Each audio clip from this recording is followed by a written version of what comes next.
Isang maagang-maagang good morning ang aming pagbati sa inyo mga kasambahay. Ako po si Kyla. At ako naman si Trina. Mga kasambahay, katulad nyo rin ba kami na gustong-gusto ng mag-unwind pero without breaking the wallet? Because we have the perfect place for you.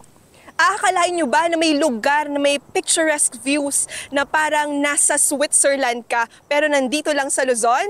Samahan nyo po kami dito lang sa Macapaya Hills! Kaya mga kasambahay, pack your hiking gear and Instagram aura. Dito lang yan sa Trip Ko To! At the southern tip of Quezon Province lies the small town of San Andres. Nabiyayaan ng malaparaisong mga beaches at maunlad na agrikultura, ito rin ang tahanan ng Macapaya Hills.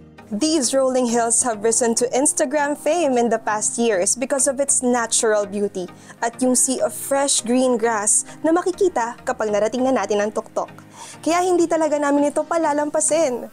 Ayon sa mga locals dito, maipapakita ng Macapaya Hills ang kanyang magagandang kulay, especially during the wet months, and is ready to welcome you and your barkada with open arms.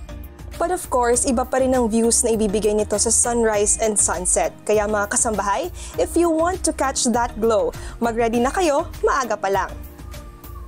Sabi ko sa inyo mga kasambahay, you really won't break your bank if you are going to plan a trip here at Macapaya Hills. Dahil 10 pesos lang ang entrance fee ng bawat aakyat at may 10 peso caretaking fee naman para doon sa mga iiwanang motor at 20 pesos para sa mga sasakyan. Just don't forget our hiking rules and trail etiquette. First, you may take your pictures at pwede ka rin kumuha ng mga flowers at fruits na makikita mo along the trail, but in moderation. Next, wag din tayo mag-iiwan ng basura dito sa trail o doon man sa peak. Dalhin natin yan pababa dahil willing naman na ating mga caretakers na itapon yan para sa atin. And the hike is for everyone dahil mula sa ating mga kids hanggang sa ating mga seniors ay kayang-kaya ang trail na ito. Sabi nga nila, no, parang sometimes it's not about the ending but about the journey. Pero dito sa Macapaya Hills, parang it's all of the above.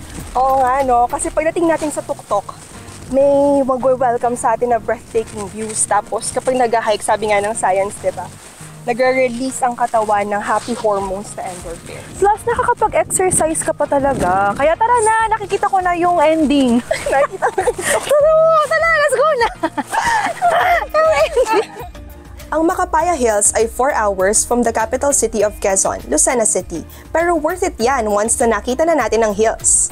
Galing sa Maynila, pwede nang sumakay ng bus mula sa Cubao o PITX na didiretso na sa terminal dito sa bayan ng San Andres. Mula dito, may maaarkilang mga sasakyan katulad ng habal-habal na 150 hanggang 200 pesos at mayroon ding van para sa mga mas malalaking grupo.